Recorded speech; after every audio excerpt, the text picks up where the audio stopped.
Right guys, so welcome back to the channel. Today is the Q&A. Did you just dab? I just dab what I want. Welcome back to the channel, like I said. So I am with GCM the PT, George, as you guys know. He's sat right here. Where's the subscribe button today, George? Right, so yeah, we've got the subscribe button there. So make sure start again. before Start again. Why? Just start What's again. wrong with that? Just start again. What the fuck? Don't fuck us up.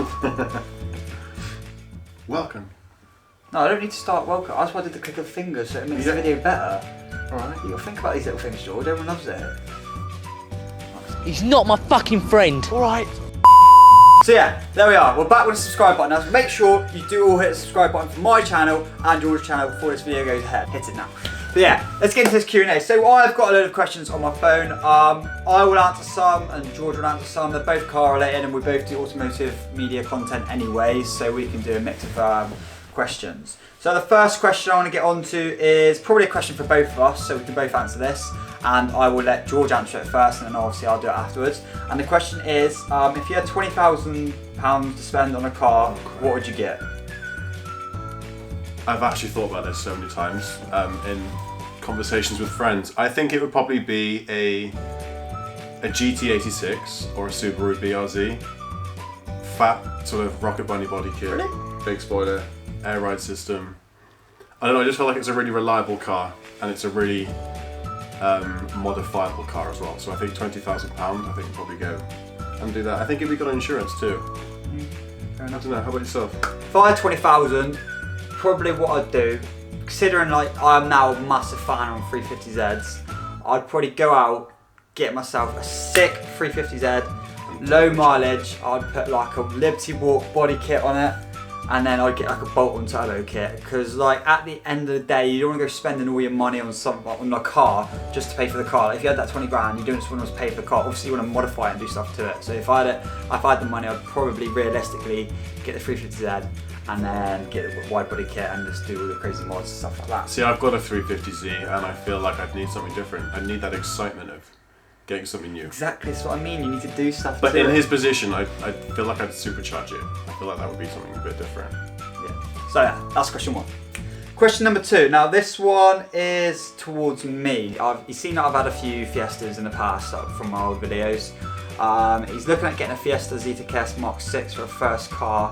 What do I think about them as being a first car, and do I know anyone who's had one? Now I've had a Fiesta Mark 6, obviously I've had two, which were both STs, so putting them as your first car is obviously not a good idea. But one car I would recommend is getting like the 1.4 diesel or the 1.6 diesel if you can afford it insurance, because they're both amazing on fuel, and I know for a fact that the insurance isn't that much for them, so definitely go ahead and get yourself one of them if you're still thinking of getting a Fiesta Mark 6.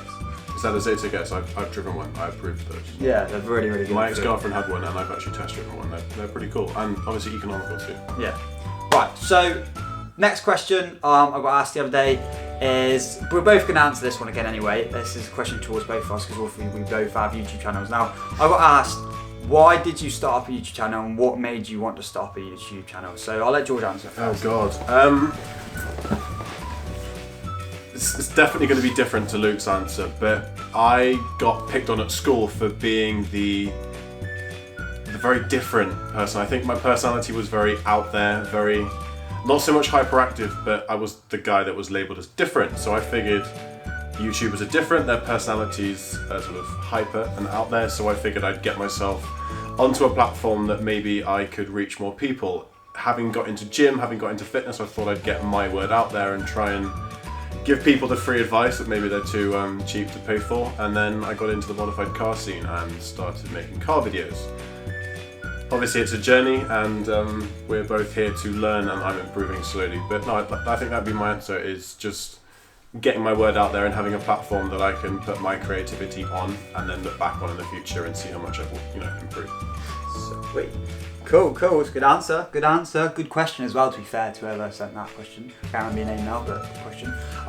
Reason why I started making automotive car videos, really, it was down to the fact that obviously I've owned about 7 or 8 cars now, so I've obviously been a big fan of cars since I've passed my driving test and that, obviously. So I thought, I've been watching people doing car videos and that on, a lot of people are like this. They watch videos on YouTube and they're like, oh my god, you can earn money, you can do this, you can become so big and stuff like that. And 9 times out of 10, you get people in the background going, look, there's no point of you starting it. You're not going to get anywhere in life. And it's always those people that gives you that get up and go to carry on and make these videos. Because otherwise, at the end of the day, if it wasn't for them people, you probably wouldn't get out half as much content as you would, because you probably would lose interest. So thank you to the people that just really don't give a shit about me. You've actually made me become alright now, because I'm almost at 2k subscribers so far, and we're going. The haters have powered you on. The haters have powered me on. But yeah, now I have loved cars in my life, and obviously my family have as well. So and it's great to work out install videos and content for you guys, because as I said, you're all loving it at the minute. So that's that question over and done with. Now moving on, what was the next question? I suppose we could both answer this. I got asked, what videos have you got planned for the near future, and what events will you be attending? So go ahead, George. Wow. I'm going to have to answer this from a fitness standpoint and cars. I'm attending Body Power Expo in May. I think that's the 13th. We've got Jap Fest, we've got BHP Fest, and the various car shows that are happening all over the southwest. I'm not attending that many exciting car shows as of yet. It's all money dependent. Yeah. But I think I'm attending a lot with Luke, and I suppose the car shows that he's going to be attending, I might be sort of reeled into as well. So you never know. Right, sweet. You need to answer that. Yeah, I am going to answer that question. So, yeah, what videos have I got planned, and what events will I be going to? So, the videos I've got planned for in the future, obviously, like I said, I will be doing a lot more modifications to my car probably. I will be bringing out a lot more install videos for you, and obviously, the people that sponsor me and stuff like that, like Keep It Mint UK, I'll be bringing in their products to use on my car, so you guys can see how good they are. And obviously, with the Auto Beam stuff, I'll be bringing more of them in as well. They'll be sending me some more stuff. And also I've got a sticker video coming out as a giveaway. Those stickers will be here soon, I just don't know when. But there's a load more videos, and I'm banging out content all week, every week anyway. And for events, I will be going to the usual ones, so like Jap Fest, you've got BHP Fuel Fest we was going to go to. Yeah, definitely. We've got a stand. We got like a VIP stand passes for BHP. We've got press passes for BHP, which would be great. Which would be pretty cool, so you guys can come see us at that. I'm going Ford Fair, obviously. Ford Fest, possibly, which is at Santa Pod. And if there is any other events that you'd like us to attend, comment down below, because I'm not hugely knowledgeable on big car events, because obviously being down in Cornwall there's not that many. But yeah, that's that question over. We're planning on some drift events as well. We're considering doing some sort of drift education classes type thing. Yeah. If you guys follow Boosted's channel, he has done some drift courses that I would like to do, obviously, to get better understanding of my 350Z and cars that we get in the future. So I think that'd make good content, definitely. Yeah, that would be pretty cool to go. Maybe wrecking my alloys on some curbs. Sweet. On to the next question. Now, what car would you recommend to get for the first car? What car would you recommend getting first for cheap insurance? So Fiat 500. Fiat 500. Depends really, because you're going to get to the 18-year-old girls that may or may not be watching this video. I'm getting right now. Yeah. Probably. I don't know. You've got. It all depends. The thing is with insurance, it depends on where you are, what you do, and sort of things like that. So, if I was you, if you was like the tip I would give you, if you're a first-time driver looking to get insurance, and if you want to get your first car, I would literally write down a list of the cars you're interested in, and then go through them one by one through all the insurance quotes, like compare them all, and then just get your best figure from that. Because obviously at the end of the day as well, you'll go get the car and you've got to make sure it's the right car and it's got nothing wrong with it and stuff like that. So just make sure you get things jotted down. Getting your first car and first insurance quote is probably the main thing you have to get right, because obviously it's your first year, there's no claims and stuff like that. So just make sure you do it right. Just something that helps out quite a lot if you're trying to breach into the modified car market when you are a new time driver is to be a member of a forum. For example, I'm a member of the Nissan 350Z and 370 sponsored by Tarmac Sports Forum, and mentioning that alone with Adrian Flux or Hastings Insurance gets you quite a large chunk saved. I think my quote for my 350Z was $1,450, and that's having come out of a ban and having quoted them, or at least let them know that I was in the forum. I think I got it down to £900. So that's 40% saving, big deal.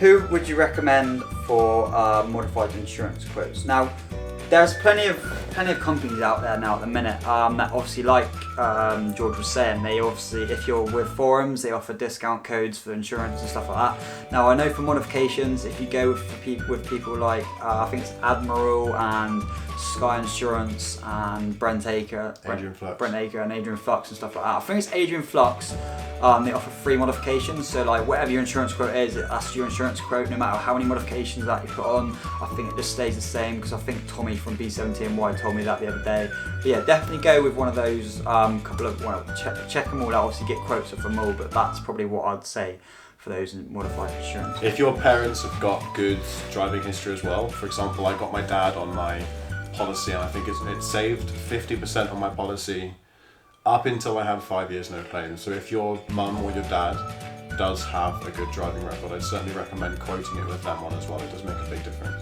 Sweet. What do you work as? Well, George. I think this is more aimed at you. Yeah, so I'll answer this one.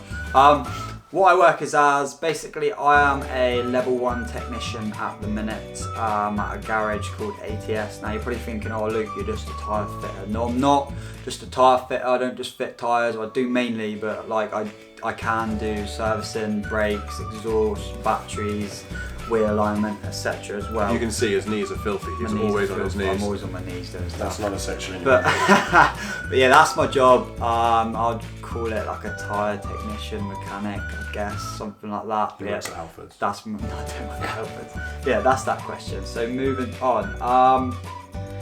Another question aimed at me.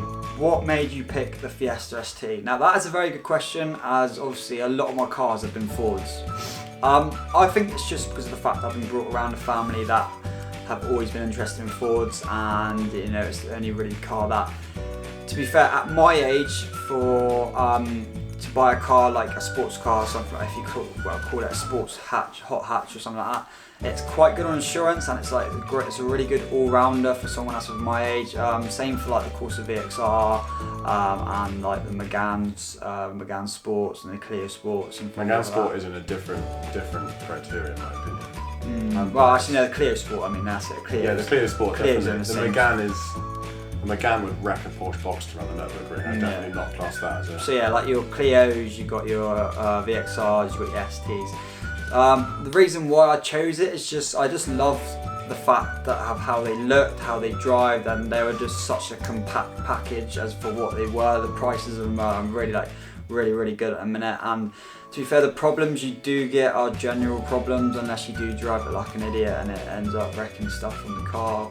But that's what you're going to get with any car really if you just drive like an idiot. But I just love the car, and I'm sure loads of people who have them as well would say the exact same thing. So let's move on to the next question. Right, so this is a question for both of us. It's a pretty good question to be fair. What is your realistic dream car, and what is your unrealistic dream car?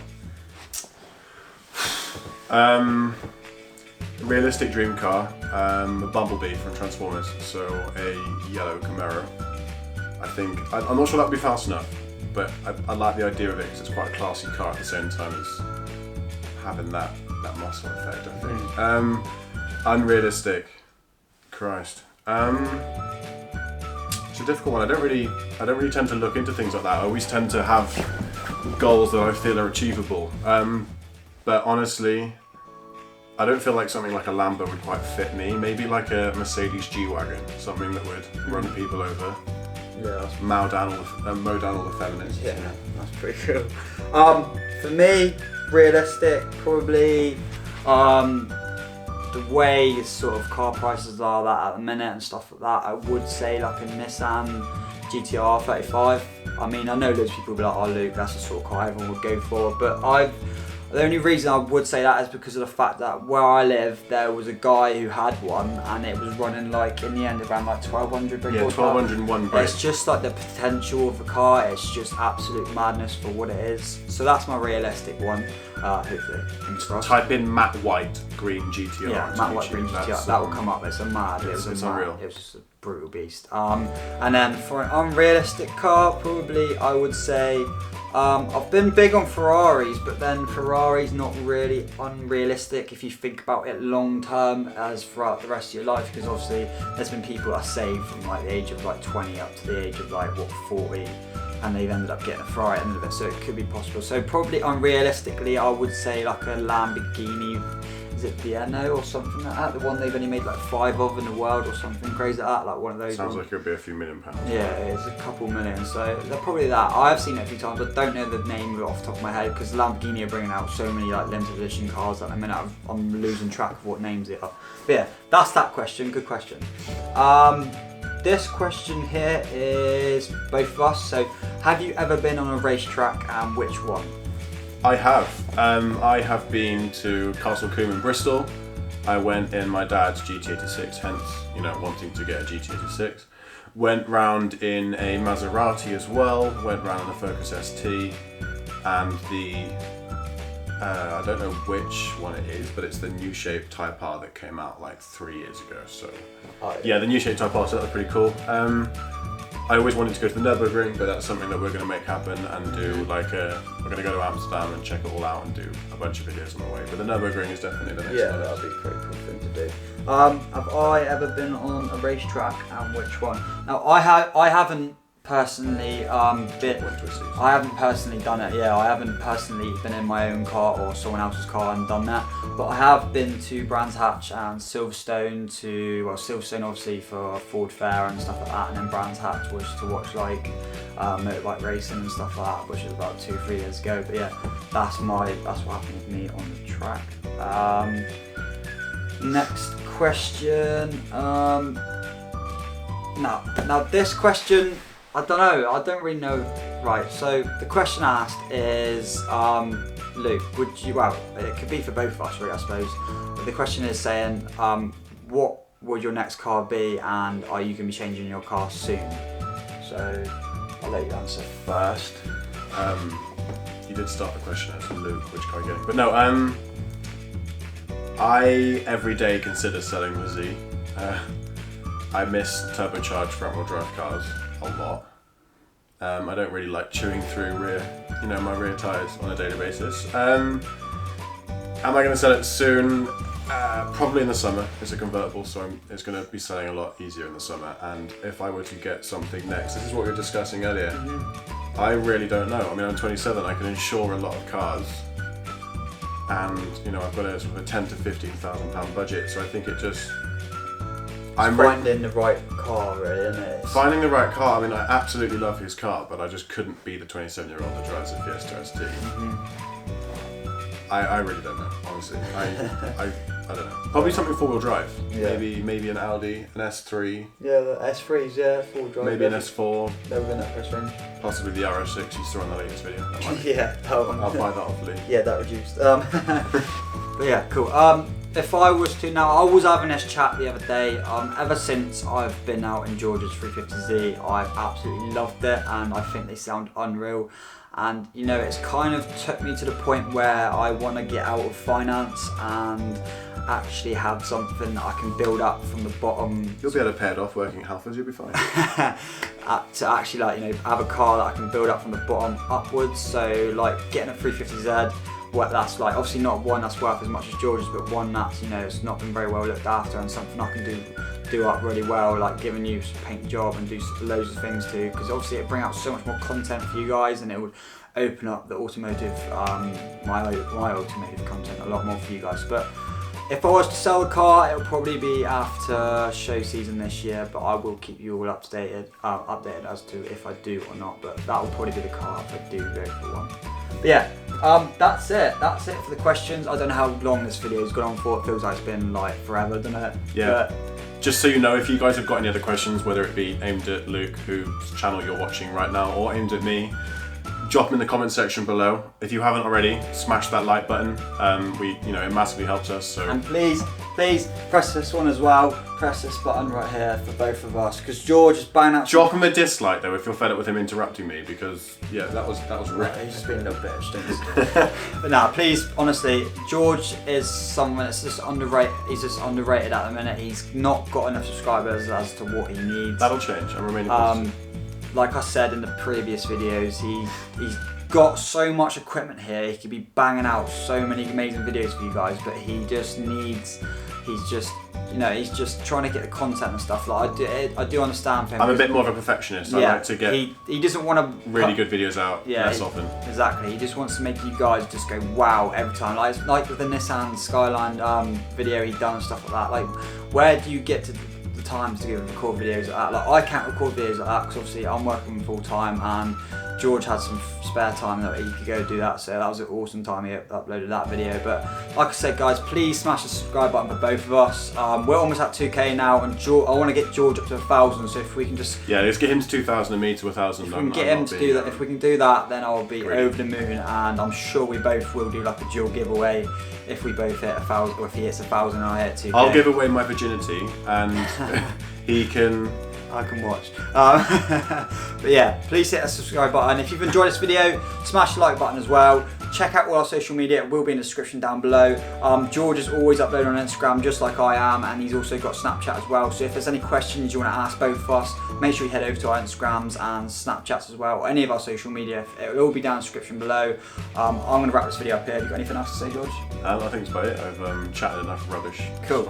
Alright, thanks for watching, guys. I will see you all in the next video. Bye-bye for now. Yo, I ain't here for the money, I ain't here for the fame. Though it might be nice to own a jet plane, I'ma do it all for you.